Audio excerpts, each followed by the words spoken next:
All right, I wanted to begin this morning with, and now this has to do with Jesus and Israel, which is really the theme of the lesson series on Sunday morning. And and this guy's name is David Holwerda. Wrote a book about 15, 20 years ago, Jesus and Israel, One Covenant or Two. But in his comments in this, he goes through the scholarly fields and what the scholars at the different universities are saying and how they think that that the Jews, of course, are still God's people. So he goes through all of that, and it's kind of interesting. And I thought I might set us up for our class with one of the comments that he made. He said his main point is, okay, after the Holocaust, who was blamed for the treatment of the Jews? You might just ponder that for a moment. Who was blamed for the treatment of the Jews at the Holocaust? Take him? Nazis? Is that how? And that's, of course, true. So what's the belief system of the Nazis that did that?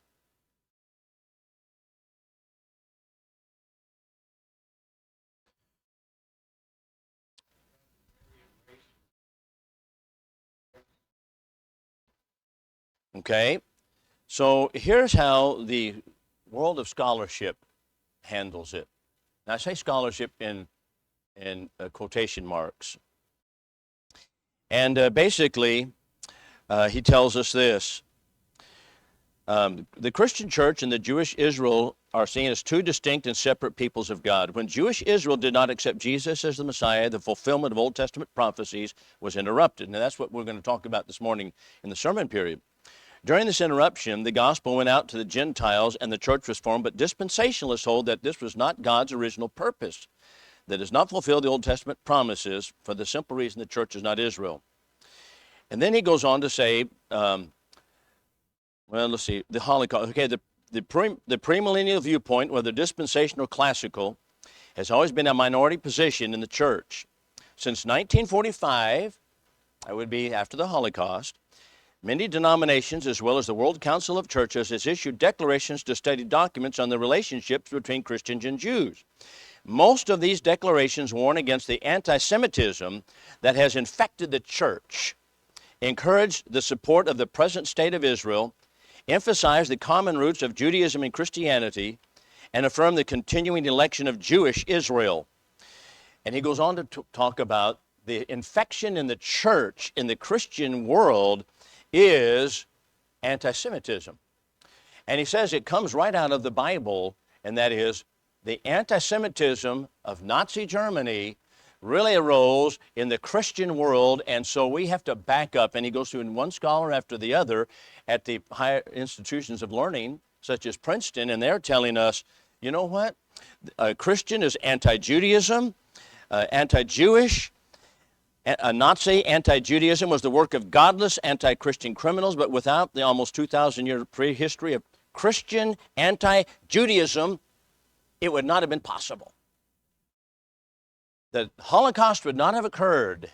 That was taken from one of the scholars at one of these universities.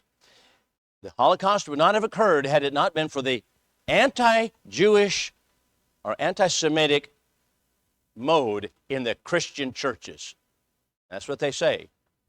So what about this? This is why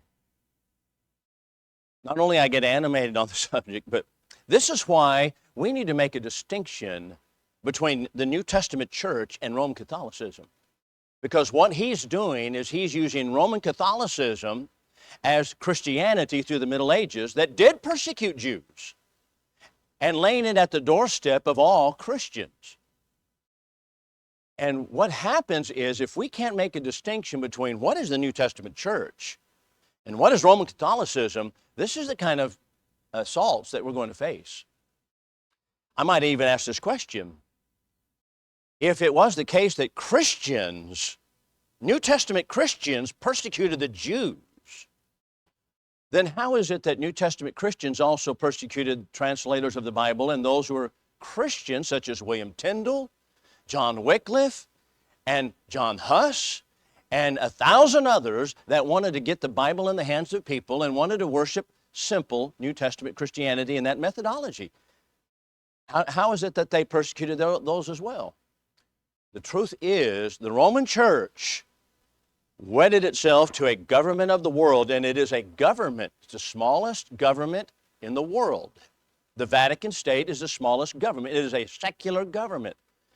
And so this is a complete misfire in the scholastic world to say, well, you Christian people have actually sponsored the groundwork for anti-Semitism. No, that's the Roman Catholic Church you're talking about. Let's get specific. But that's what happens when we fail to make a distinction between New Testament Christianity, what we read in the Bible, and the church that is presented there, and Roman Catholicism. That make sense? The Roman Catholic Church did persecute Jews, but it also persecuted Christians. Those who wanted to translate the Bible, those who had Bibles, were arrested. Those who wanted to worship outside the auspices of the Roman Church, killed. So, we're studying then, how did that actually occur? How did that apostasy, how did that movement away from the New Testament occur? And it's important for us to see it, because that's what he does through the whole first portion of the book. Talks about, well, anti-Semitism is a product of Christianity. And you'll hear that on television too. It's a product of Christianity. No, it's not. So they're even trying to rewrite or take out portions of the Bible in which Paul talks about what the Jews did to Christ, and also the apostles, such as 1 Thessalonians 2. So at any rate, let's any questions on that, any thoughts on that? I don't want to be ugly and I don't want to be harsh, but this is what happens when we fail to make that distinction.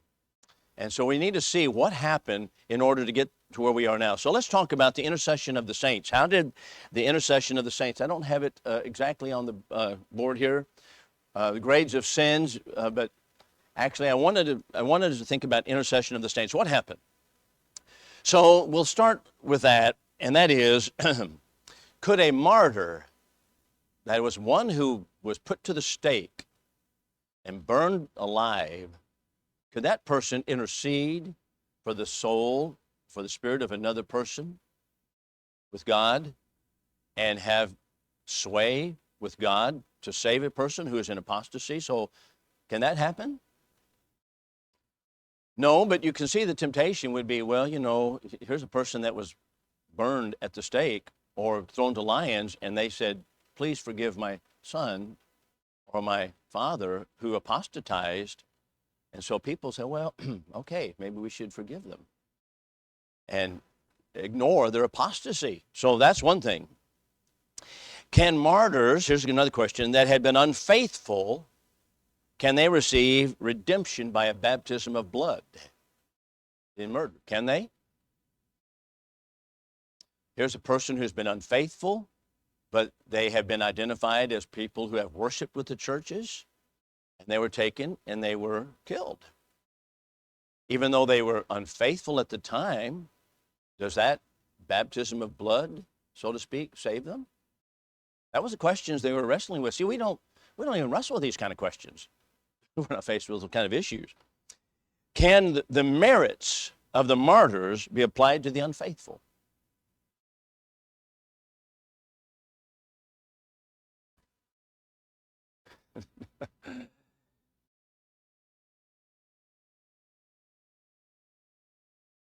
That's right. Yeah. So you see where we're going with this, and this is how it actually developed.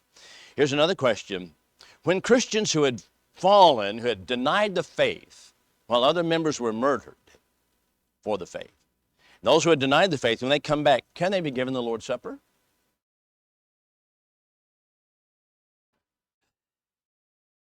So these are the questions they wrestled with, because they said, well, you can come back, but we don't want to give you the Lord's Supper. So that's how things are beginning to play. So let's talk about a couple of people. One of them is Cyprian. Now remember, there are major centers of Christianity in the big cities. We have in Jerusalem over in the east.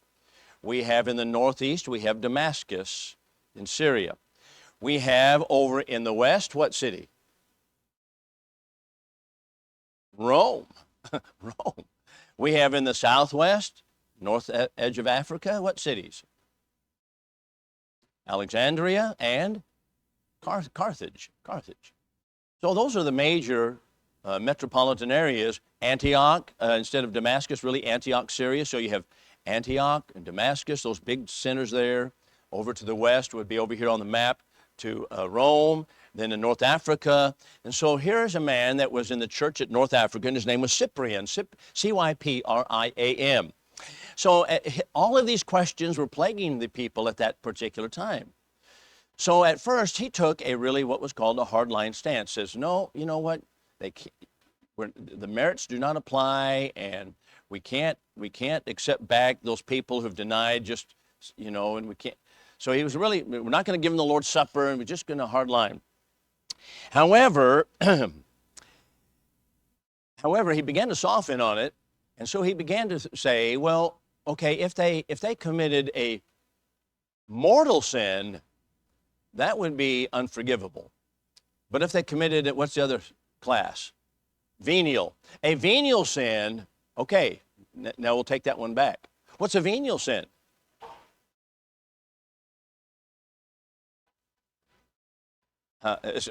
Mortal is, okay, send you straight to hell.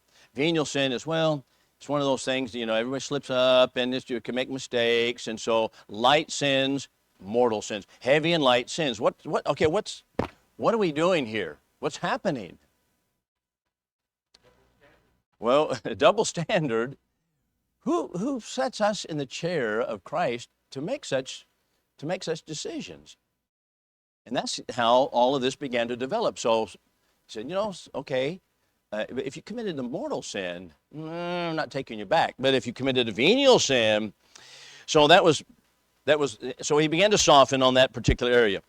Then we have the confusing point of the martyrs. Well, if here's a martyr who says, I ask you to forgive my son for departing, and then I die. Well, the tendency was, okay, we'll take that person back, because after all, Bill died in blood, and he asked us to do it, so we'll do it. And so they would begin to make certificates and put a martyr's name on it. Okay, this martyr actually asked for the forgiveness of sins of Randy or whatever. Okay, so here's Bill's name on it. And he was martyred. Well, we'll take that. But how about if I didn't mention specifically someone? Well, so now you're passing out certificates saying, here's a person who has been forgiven and can be forgiven, and he's got Bill's name on it. We have really gone a long way away from simple New Testament Christianity, haven't we? You can see how far that departs. We'll talk about that in a moment. So I put a note here. Cyprian offered certificates of peace to deniers who wanted to come back, and he mentioned the martyrs on the certificate. He said, okay, here's the certificate you have. You can come back. Now, let's just stop here for a moment. When Alexander Campbell, we're moving ahead way, way, way down to, Campbell was born in 1788 in County Antrim, Ireland, and he was a part of the Presbyterian Church, and he came to America after his father, Thomas Campbell. But when he came to America, he was the oldest in the family of the children, and he brought his mom and all the other kiddies with him on a ship. They shipwrecked off the coast of Scotland. And Campbell, at that point, he resolved, he said, if I'm saved, I'm going to give my life to the ministry of the gospel. And they were saved. All of them were saved. And that's what he did. He kept his vow. He did that the rest of his life. But when he came into Scotland, he was exposed to people who were independents, and they were trying to pull away from the Roman Church. And even in Presbyterianism, they were kind of pulling away from Presbyterianism, but in the Presbyterian Church, they would give certificates. So you would go, and you have to get a certificate or a coin to say that you have been faithful. So who's going to pass out this coin? Well, I guess the preacher's going to do it. So you're going to come and apply to me. I'll say, okay, you have been faithful or not. No, you missed so many services, you don't get the coin. So now what? That's called closed communion. You don't get the communion because they think this communion has special power, and so just like we've already talked about. So that's how they did it. So they ferreted out people who were unfaithful, that they could not take the communion by giving them or not giving them this coin or tokens. That's really what we call a token. And so when the plate came by, and he was in in Scotland at this point, and he was worshiping there, and he just thought, there's something terribly wrong here. And he took the coin and dropped it in the plate, said, you know what, I'm not going to, instead of giving it to the usher, and here's my coin, I'll take it, he just took it, threw it in the plate. And his biographer says that ring of the coin on the plate signaled really the beginning of the restoration. He said, I don't know where all we're wrong. I don't know where to go, but I know something's wrong here. So that the point I'm making is closed communion. And that's exactly how many of the churches in early America operated. Well, where did it come from? This kind of idea right here. We have certificates for people coming back, and so it's been a long time in the making. So what's the problem with that? Let's just think about 1 Corinthians 11 for a moment. What's the problem with that? Just a scriptural problem. That's exactly the passage I'm thinking of. 1 Corinthians 11 tells us, verses 23 through 25, let each man examine himself. That's not my obligation to examine someone else and say, you can and you can't. And you can and you're okay and you're not okay. It's just, that is off limits for me. But that's how things got rolling, and it came out of the persecution period. Does that make sense? It's a sad way that things got rolling on that. But so now, so when that was taking place, other churches, the major centers, were weighing in on the issue. The church, for example, at Rome, they had a guy named Novatus, and he was a bishop there, and he took a little softer stance. So Cyprian would appeal to him in order to verify or to approve how he had behaved. What's the problem with that? Where have we departed here?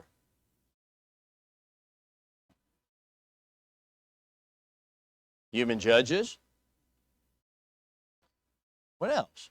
How about, just look at this Acts 14 and verse 23. Let's think about this passage for a moment. This is regarding, at the end of Paul's first missionary tour, and here's where he appoints elders in every church. This is Acts 14 and the verses 23. Appointed elders in every church. And prayed with fasting, they commended them to the Lord on whom they had believed. You notice a couple of things. We have elders, plural. Every church, they were overseers. We see that from other passages in the New Testament. Can I appeal to another set of elders to override what a group of elders here has done? Is that how the Lord has set this up? No. We've lost congregational autonomy, if that be the case. Now what is the tendency of men? What is the tendency of people to do? To say, if the elders here say you're wrong, that our tendency is, okay, I'm going to go find some elders who say I'm right, and then I'm going to use them. And so that's human nature, how that works. So that's one of the problems that was going on also. So Cyprian, in order to justify himself, he appealed to the church at Rome, because that was a big major center. The church at Rome, what's the problem here? Why Rome? It is automatically is kind of a gravitational pull to the church at Rome to be authoritative over other churches. Is that sad? But that's how it worked. So that was Cyprian, and then we also have this. So people wanting to come back from the martyrdom, and they didn't have a certificate, what do you think the church's stance was on them coming back? No. Especially since that was they called that a mortal sin, not a venial sin. Okay, it's mortal. Well, you classified sins, you're setting yourself up as a judge. You know what? What is my job as a preacher. Preach what the gospel teaches, let the chips fall where they may, and not try to manage and micromanage everybody in the church to make sure that you're doing exactly. And that's not to say that we're not, as a congregation, to oversee blatant error or sin in the congregation, not to overlook it, but for us to get in there and micromanage all that kind of thing and make some distinctive plays, to me, is really reprehensible. But that was what was going on.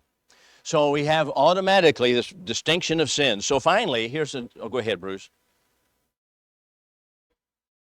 Yeah.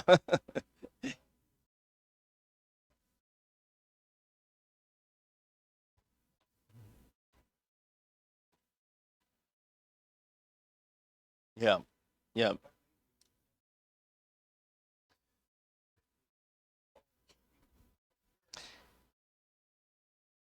Right. So here's what happened finally. 251 AD, this is the middle of the 3rd century.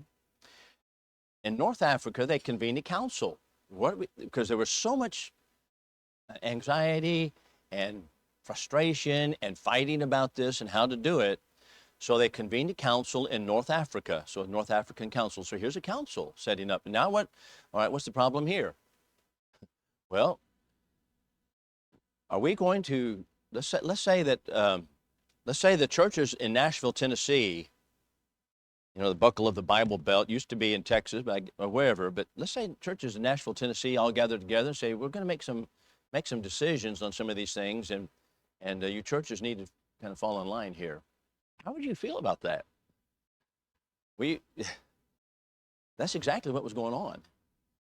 And so they took a middle-of-the-road stance, more or less. They wanted to be sympathetic to those who had denied the faith and were trying to come back. At the same time, they wanted to uphold the fact that, okay, there is such a thing as a mortal sin, and you know, you can't be just forgiven by walking back in the door and saying, okay, and accepting your membership. So I want to summarize some of the problems. So you summarize. Let's see, what are some of the problems that are actually formulating right now in this period of history? What is the problem? What are some of the problems?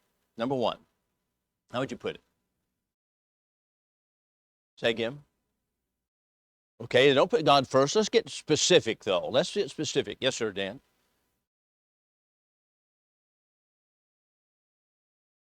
You know, and that is exactly right. And that actually kind of unfolds the rest of the history as we roll down the line, because specifically that occurred where the Roman Church became a secular government itself, and it is a secular government. That's why when John Kennedy was elected to be president, was running to be, what was the main question? He's Catholic. Can a Catholic? It's not about, well, can a person in this religion do it? That wasn't the issue. The issue was his first obligation is to another secular government, the Vatican City. That's his first obligation. So people were like, well, can this happen? Since then, of course, we've just thrown all that out the window. We say, we don't pay attention to those things. But that's what Dan said is exactly right, and that's exactly how it came about. So just as Jan put it, they didn't put God first. So what are they? What else do we have developing here? How about another specific that's happening here? Say again. Idolatry, that will come in later. Are you thinking about the images and so forth? Well, that will be a case, that will be part of it. I was thinking about just in this particular arena right here. Okay, authoritarianism. Explain what you mean by that. Right. You know, and I think that's really one of the key elements of it, this authoritarianism, that one church can oversee another, and that one man might be able to be the bishop and he makes a ruling and they're having a council to rule. See, we don't have anything like that in the New Testament at all. The only thing that even comes close to that is Acts 15, where there was a conference there regarding circumcision, but we have inspired men that were there who said, here's what we need to do. But that's completely different than what we have here, a council gathering together and saying, okay, here's how we're going to handle all of this mortal sin, venial sin, intercession of the saints. And that brings up another thing. Another main problem is, can a person saint intercede for another saint in the sense that the merits of a person from one person be applied to another person? No. We don't have that in Bible scripture anywhere. We all know we can intercede in prayer, but as far as interceding in the sense that the merits of an individual applied to another individual, and that brings up another issue. What are we in, a meritorious system? Is that what you're in? Is that what this is all about, how much merit we have? No. Isn't that what the gospel, according to Paul in Romans, is all against? Merit. It's not a meritorious system, but we're applying merits from one person to the other person. And that's kind of how it went, mediation of saints. Yes, sir. No, you're okay. I'm sorry about that. So here's another one. There's schisms, divisions beginning to develop. You can see immediately that some churches are going to have nothing to do with other churches, and so they're going to have a lot of schisms. And so in order to heal those, they're going to have authoritarianism, and authoritarianism is going to be ruled from a couple of places. And one of them is going to be in Rome, and the other one is going to be later, as it will come to be known later, Constantinople, and they're going to fight it out. And the first pope was actually crowned after they had fought it out, and Rome won the battle. And that's how it came about. But we have these huge schisms, these huge divisions taking place between the churches. And so we have this authoritarian idea. So I put, just kind of along what Sherry had pointed out, the episcopal theocracy of the church. That is, what about this deal about the church giving absolution? Can I give absolution? No. That's, where does it come from, by the way? Yes, sir. Kingship, yeah. Divine right of the kings. Yeah. Right, and that's kind of what's happening now. We're just kind of seeing the seed form of it and how it began to develop right away. So I'm thinking, where do you think the idea of a priesthood and ruling over people and giving absolution, where did they get that idea? Where from the Bible did they get the idea? Where do we get a man-made priesthood in the Bible? A God-ordained priesthood of men. Where do we get that? Old Testament. A priesthood that manages how it goes on in the church. That concept is an Old Testament Jewish system. And Judaism has a huge impact upon the Christians in the early ages because they wanted that same kind of system, or at least they drifted in that direction. So they had a system that was ordained by God. I didn't put it right, man-made, but ordained by God. But there were people there that were priests that managed it, and they forgave sins. They did, that kind of thing. So that's where some of the ideas came from.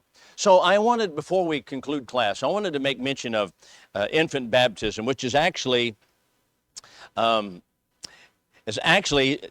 is called clinical baptism, for just a moment. This is kind of interesting. So this was a presbytery at Rome, and here's what happened. His name is Novatus, Novatus, Novatus, and he was part of all this schismatic party that was going on already. So he had fallen into a lot of sin, but he had never been baptized into Christ, and so he supposedly had all these demons, and had been healed with it.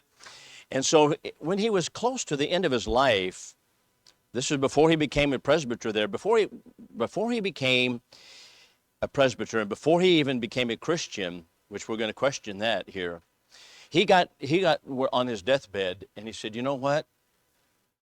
I think that I need to be baptized. But it was not going to be, all right, we're going to go to the baptistry. Randy worked on the baptistry all week here. So we're not going to go to the baptistry and immerse him. So we're going to do a clinical baptism. What is that? It's going to be, I'm going to give, as the church, I'll give dispensation to sprinkling water on Novatus, because he is in the sick bed, he's about to die, and so I'll count that as baptism And so when he came off his sick bed, and he never was immersed, and they counted it as baptism, even though it was clinical only and temporary only, but he never was immersed. He became an elder in the church at Rome. Now, clinical baptism. So what is clinical baptism? It's okay, the person can't go to the water, we're going to sprinkle water on him. Is that baptism? No. And does the church have the right to say, well, we'll count that one, we won't count that one? We get into this judgment deal. But that's what they did. So they counted his baptism as baptism, even though he was sprinkled only. But within a century after that, and there was a lot of people fighting about that, say, hey, he's not even been immersed. And it shows us, incidentally, that was not the acceptable method. It was not practiced in the 3rd century, only in the case of Novatus. But then after it was practiced with him, what began to happen, of course? Other people said, well, if it's good enough for Novatus, good enough for me. And so they began sprinkling. And when you add to that a doctrine that came in the 4th century that people are born in sin, then what happens? You're born sinners, and you're going to hell as a baby if you're not baptized. So what are we going to do? Yep, pour water over them, call it baptism. That's what we have to do. Now today, that becomes so unpalatable to say in the religious world, so they don't say that. They don't say in the Methodist Church, Presbyterian Church, Roman Catholic Church, to save this baby's soul from hell, but they say what? What do they say? Well, they say we're going to dedicate, we're going to dedicate the child to God. Well, do we have that in the New Testament? No, they simply watered down the whole concept of being born in sin and being lost and having to have baptism, which shows us they understood baptism in the early centuries was essential to salvation because they got to get water on that baby, but they simply sprinkled it. And that's how they did it. And that's how infant baptism began, as well as sprinkling and pouring for baptism instead of immersion. But it was not universally accepted, and it only took a century or so before this began to be universally practiced. Isn't that interesting? So that's how those two things began. Mediation of the saints and the hierarchy of the church, as Sherry mentioned, and then clinical baptism, which you have a church, once again, relying on its hierarchy or its authoritarian stance, saying we count that, we won't count that, we'll count this. That is not my job. That is not my job nor your job. That's not our job as a church, is it? Yes, sir.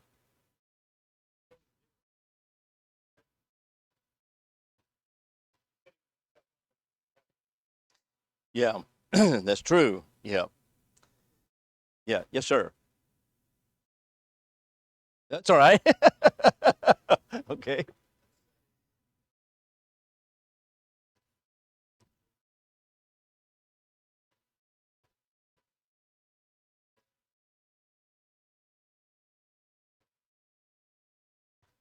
Well, I don't know about all churches, and I don't speak for all churches or the Church of Christ, but I would say here's how I'd handle it. I would go and have them immersed. I have had cases where people are very close to that, not right out of the hospital, but I've never heard of a case where a person is terminally ill and they cannot be immersed. I've never heard of that. I've heard a lot of preachers tell stories about how they took a person on their deathbed and they immersed them, but I've never heard anybody else. I've never heard anything else other than that say, well, you know what, we couldn't get him to the water, period. So that's how I would handle it. So I don't know. What do you think?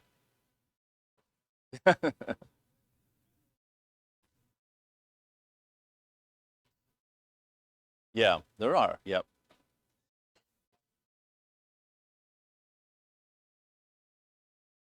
They do. And so also does the jail. So also does the jail.